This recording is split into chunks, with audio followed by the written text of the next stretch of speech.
তোমার পাদে এখনো গন্ধ আছে প্রতিমা। তোমার পাদের গন্ধতে আমার নাকের চুল জ্বলে গেছে। বলেন কি? তাও তুমি পাদ মারা জীবনে ছাড়ছো না। পাদ মারা ছাড়বো না, বুঝলে?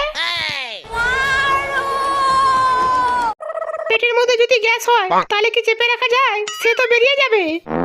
তাহলে আমি কিভাবে চেপে রাখি? পাদ পেলে বাইরে যে পাদি। আর তুমি কম্বলের মধ্যে ভরম ভরম করে পেতে যাও, তাও তোমার একটু লজ্জা নেই। ঠিক বলেছে। কি বললে? আমার পাদে গন্ধ? আরেকবার বলো। ঠিক বলেছি।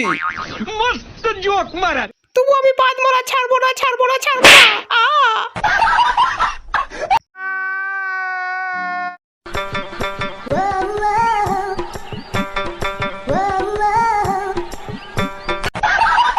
वाह क्या सीन है।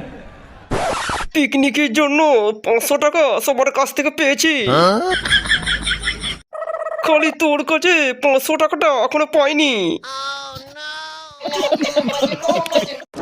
ভালোই ভালোই বিকেলের মধ্যে 500 টাকা দিয়ে যাবি আর খাসির মাংস খেয়ে যাবি।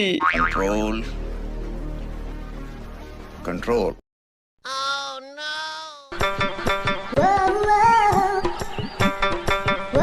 खत्म।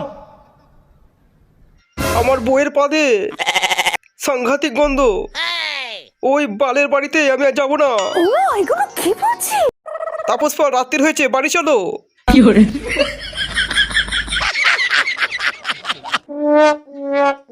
ঘরে যাব। ঘরে যে কি বাল ছিটতে যাব। ওই আমার বউয়ের কুত্তা পচা পাদের গন্ধ শুনতে যাব। আমি বলা যাব না, বেরিয়ে যায় এখান থেকে। দারুণ লজ্জার ব্যাপার। ওই কুত্তা পচা পাদের গন্ধ শুঙে শুঙে আমার নাকের চুল জ্বলে গেছে। আমি আর যাব না। कि अम्मा बहन पे आ जाऊंगा। বেরিয়ে যায় এখান থেকে। नहीं